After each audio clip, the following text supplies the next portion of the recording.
Ça brasse en politique provinciale. PQ qui se fait chauffer pas mal, qui s'en allait là, voir comme ci, comme ça, tout allait bien. Les sondages disaient ils vont rentrer majoritaires, ils vont faire des élections, tout va bien. Le Parti libéral, la foire est pognée avec Mme Ouda Pépin, puis M. Couillard, on s'entend plus. Puis il m'aurait offert un poste de ministre si j'embarquais dans leur gimmick. En tout cas, regarde, c'est parti partout. La CAQ, plutôt tranquille. Parti conservateur du Québec, lui, on a Adrien Pouliot. Salut Adrien. Salut, comment ça va?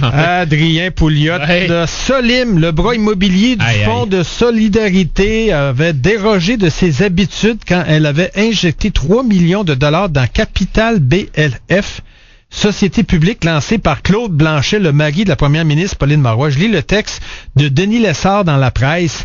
Il dit « Cette intervention confie des sources présentes à la FTQ à cette époque est clairement le deal auquel fait allusion Michel Arsenault lorsqu'il parle à Johnny Lavallée qu'on a entendu à la commission Charbonneau. » Comment ça marche, la Solim? Puis quand ils donnent l'argent, comment ils choisissent ça? Ouais, d'abord, alors la Solim, c'est le bras immobilier du Fonds de solidarité. Première question, pourquoi est-ce que le Fonds de solidarité a un bras immobilier? Je sais pas. Ben, tu sais, c'est parce que le Fonds de solidarité, c'est supposé aider des petites entreprises, des PME, là. Ouais. Alors, tout ça, en partant, ça pose qui c'est qu'ils font là-dedans? Et puis la Solim, c'est gros, là. Oui. C'est beaucoup d'argent. C'est des centaines de millions de dollars. Alors, première question, la Solim devrait même pas exister. Le Fonds de solidarité est pas là pour investir dans des immeubles. Le Fonds de solidarité est là pour investir dans des petites entreprises en développement. Puis ça n'a pas de bon sens que la Solim existe. Puis ça étant dit, la Solim a été créée pour investir dans des propriétés immobilières. Donc des centres d'achat, des immeubles appartements, des édifices à bureaux, du terrain, des édifices à bureaux, des trucs comme ça. Là, ce qu'ils ont fait, c'est ça qu'on dit dans la presse aujourd'hui, que Denis Lessard dit dans la presse aujourd'hui, c'est que la Solim a investi dans des actions d'une compagnie publique que M. Blanchet avait patenté puis amené à la bourse. Et c'est ça qui est assez extraordinaire, c'est que la Solim n'a aucune expertise pour acheter dans des actions d'une compagnie publique. Ça, c'est des choses que le Fonds de solidarité fait, que la Caisse de dépôt font, mais pas des entreprises qui investissent dans de l'immobilier direct. Alors, c'est pour ça que Denis Lessard dit que c'était ça le fameux deal, c'est qu'on ferait une exception. Et ce que M. Lessard mentionne aussi, c'est que M. Blanchet a vendu le prix qu'il a demandé pour ces actions-là, c'était 30 piastres en dessous du maximum, qui faisait que si l'investissement dépassait 3 millions, là, ça prenait des approbations additionnelles. Ah oui, là, il était juste en dessous, là. C'est 30 piastres en dessous du 3 millions. C'est ça. Alors, en dessous du 3 millions, c'est le conseil d'administration de Solim qui décidait tout seul. OK. Mais tout investissement au-dessus de 3 millions, là, il fallait que ça soit approuvé en plus par le conseil d'administration du Fonds de solidarité. Oh. Et là, c'est ça qui est arrivé. Donc, tu sais, c'est pas un hasard là, que ça arrive à 30 piastres. Non. 3 millions. Non. Oh. Mais tu sais, M. Blanchet... qui est l'ancien président, lui. Oui. Lui, là, il a vraiment un passé. Il y a toutes sortes d'histoires dans son passé. Bon, on sait qu'il y a toute cette histoire-là de Solim, que d'ailleurs, tu sais que Solim a revendu les actions de BLF à perte. Hein? Je pense que ça valait presque rien. Je pense qu'ils ont perdu quasiment tous les 3 millions. Par contre, lui, M. Blanchet, il réussit toujours à s'en sortir assez bien. Comme là, il a quitté son poste de président de Capital BLF après avoir obtenu quasiment 700 000 $ en frais de gestion. Ah bon?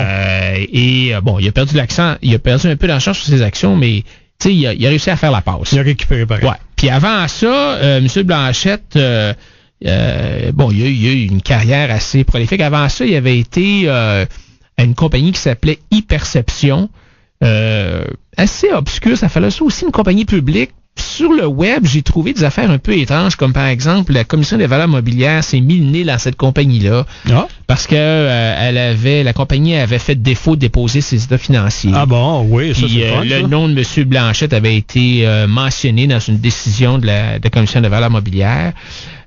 Avant ça, rappelle-toi que la famille de M. Blanchet, Mme Marois, il y avait eu un article justement encore de Denis Lessard qui disait que pas moins de 17 membres de la famille de Pauline Marois et de son mari, Claude Blanchet, avaient fait des contributions au PQ en 2005 pour un total de... je pense que toute la parenté avait fourni 55 000 $. Wow! Et là, tu sais...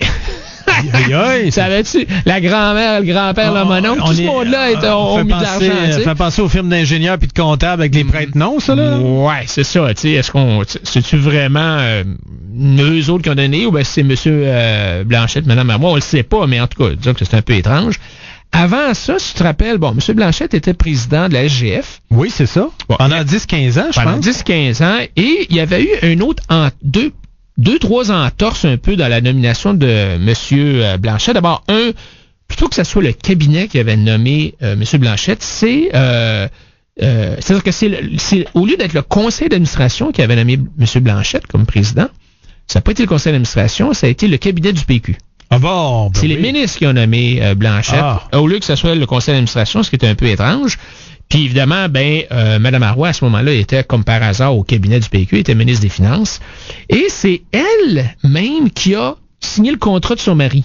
Oh my God! Le contrat d'embauche, c'est elle qui l'a signé, contrairement évidemment aux règles qui spécifient que ça devrait être le conseil d'administration qui fasse ça. Alors donc, M. Blanchette a négocié sur l'oreiller, peut-être, je sais pas, avec sa femme, son salaire. Il pouvait avoir un salaire de combien à l'époque, lui? Écoute, c'était un bon salaire, je ne m'en rappelle pas du montant, mais c'était 200-300 000? Oui, facilement. Et là, à quelques semaines des élections que le PQ a perdu, le mari de Pauline Marois a obtenu une bonification de son contrat qui lui garantissait une rente annuelle de 90 000 $, au lieu du 42 000 $ qu'il était supposé d'avoir. Juste avant qu'elle perde les élections. Juste avant qu'il perde les élections. Et ça, c'était un peu sa prime de transition. Donc, sa prime de transition a été boostée de 42 000 à 90 000. Là, tu veux dire que depuis tout ce temps-là, il paye 90 000 de pension par année à M. Blanchet? Oui, cet avantage-là a été transformé en pension à vie. Alors, à vie, 90 000. Avant ça, il y a toute l'histoire de la fameuse closerie, là. Tu sais, le château de Moulinsart. Le château de Moulinsart sur l'île Bizarre. C'est ça, sur l'île Bizarre. Et ça se demande une chose, justement, Adrien. Comment quelqu'un qui a fait, mettons, 200-300 000 $ par année, c'est quand même un très gros salaire, là, c'est un bon salaire, là. Puis, est-ce que quand même quelqu'un à ce salaire-là peut quand même avoir une maison de 6 millions de dollars? Écoute, c'est... Il n'y a rien eu de prouvé dans ce que je vais dire. Il y a eu des allégations qui ont été faites dans les journaux. Mais l'histoire de la closerie, c'est que M. Blanchette était un partenaire avec un gars qui s'appelait Henry Wash et Campo. Tu sais, Campo, qui était dans le Jean Campo? Non, c'est pas Jean, c'était Robert Campo. Robert Campo. Bon, alors, quand les autres Robert Campo a fait faillite. Il était dans l'immobilier, il s'est installé à Toronto par la suite. Gros. Mais ça a fait faillite, il était surendetté, la récession est arrivée, tout ça. Et Henry Wash, qui était un partenaire avec Blanchette, a acheté le terrain de la closerie pour 65 000 $, des peanuts. Mm-hmm. Mais à ce moment-là, c'était un terrain qui était zoné agricole. Et là, Wash est allé devant la Commission de la protection du territoire agricole pour demander un dézonage et pour construire une maison. Initialement, la Commission de la protection du territoire agricole a refusé. Ils ont dit non, il reste pas beaucoup de terres agricoles dans le West Island. Puis l'île Bizarre, c'était quand même assez agricole dans le temps. C'est ça. Alors donc on refuse. Et là, Wash, il a persévéré, il est retourné, puis il s'est aperçu qu'il y avait une petite cabane dans le fond du terrain. Et il y avait un monsieur, une petite bicoque, là, c'est une petite bicoque sans électricité, là, qui était habité par un certain Marcel Turcotte. OK. Et M. Turcotte a signé un affidavit. Bon, on ne sait pas quelles sont les circonstances entourant la signature de cet affidavit-là, mais M. Turcotte a signé un affidavit disant que effectivement, il avait habité cette demeure-là à temps plein jusqu'en 1975. Ah, donc un genre de droit acquis. C'est ça, parce que quand ils ont passé la loi sur la protection du territoire agricole, ils ont dit ceux qui habitent déjà le territoire, ils ont un droit acquis. Ah ouais. Alors là, ils ont trouvé la petite bicoque, le bonhomme qui passait quelques jours là par année, je sais pas trop quoi par semaine. Et Fait que là, ils ont acheté ça de lui après. 65 000 $. Wow. Et donc, M. Wash, finalement, a eu la permission de la Commission de la protection du territoire agricole de construire une immense bâtisse là-dessus. M. Wash a vendu le terrain à M. Blanchette pour le même prix qu'il avait acheté, 65 000 $. Et ils ont revendu ça, 10 millions, je pense, c'est ça? C'est beau, là. 8-10 millions. Alors donc, ça aide les finances. Tout ça pour dire que... Oh my God. Tout ça pour dire que, tu sais, il y a du monde dans la vie qui sont chanceux, puis les circonstances tombent bien. Alors, le timing. M. Blanchette, c'est une question de timing. Il est bon sur le timing. Il est très bon sur le timing. Sur le timing. Ouais. Qu'est-ce que tu penses de la ministre Zakaïb qui disait dans une conversation encore à la commission Charbonneau est au courant qu'il y a des petites passe-passe pour protéger M. Accurso, pour pas que d'autres aient des contrats. On protège les contrats à M. Accurso, puis moi, je veux pas le voir, je veux pas le savoir, je veux pas être au courant, moi, je me ferme les yeux. Ouais, c'est l'aveuglement volontaire, ça, ouais. C'est ça qu'on appelle ça. Là. D'après toi, est-ce qu'elle doit démissionner, elle, là?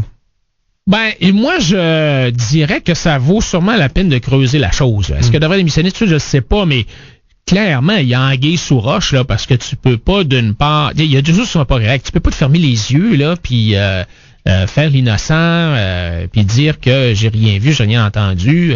Ça, c'est pas correct, d'abord. Donc, elle aurait dû faire quelque chose, parce qu'elle voyait bien qu'il y avait du tripotage là-dedans. Puis, deuxièmement, je te dirais que... toutes les circonstances, le fait que monsieur, tu sais, qu'il y a eu cette conversation-là avec Arsenault, en tout cas, ça vaut la peine de creuser ça. Il y a quelque chose qui sent là-dedans. Mais, encore une fois, tu sais, ce qui est un peu décourageant dans cette affaire-là, c'est que il n'y a jamais personne de responsable. Mais non, mais au Québec, il n'y a jamais personne de responsable. Il y a le Fonds de solidarité, là, qui fasse 1%, 3%, 5% de rendement, là, il n'y a personne qui va être pénalisé, là. Il n'y a personne qui va être mis à la porte. Le conseil d'administration va être réélu parce que la loi prévoit qu'il y a 16 postes d'administrateurs sur 18 qui appartiennent au syndicat. Alors, il n'y a pas d'imputabilité. Alors, il y a tout ce brassage-là avec la FTQ Construction, la Vallée, le tripotage dans Solim. Ça, c'est l'argent des épargnants, là. C'est pas leur argent. Puis en plus, s'ils sont pas contents de ce qui se passe, ils peuvent même pas retirer leur argent. Ah, ça, c'est le pire. C'est le pire, les gens peuvent pas voter. D'abord, ils peuvent pas voter pour élire leurs administrateurs, les administrateurs de la société dans laquelle ils ont investi. Puis ils peuvent pas voter avec leurs pieds, dans le sens qu'ils peuvent pas partir. Tu sais, quand t'es pas content, t'as acheté des actions de Bombardier, t'es pas content des gestionnaires de Bombardier, t'es vends à la bourse, le lendemain tu t'en vas, puis tu t'en vas investir ça ailleurs. Ici, ils sont jamais, à moins d'être sur ton lit de mort, ou à moins d'être quasiment en faillite, t'es obligé d'attendre jusqu'à 65 ans. Et moi, je pense qu'il faut vraiment que le gouvernement repense à toute la gestion, tout le système de gestion du fonds, parce que c'est rendu trop gros, c'est trop attirant pour les voleurs, les malfaiteurs, les crosseurs, puis il faut vraiment repenser à ça. Il n'y a pas grand chance que le PQ va faire ça. Là. Non, c'est sûr. Ça va prendre le Parti conservateur du Québec. Oui, certain, tu peux être sûr que si on va être là, ils vont prendre le bar vite. On va se mettre le nez là-dedans. Ils vont prendre le bar vite. Tu veux me parler d'une récente étude de l'Institut économique de Montréal sur les taxes puritaines? Alors, tu sais que c'est cette semaine la semaine nationale du tabac, anti-tabac, c'est ça, quelque chose de même. Hein. Alors, le timing est un peu bon.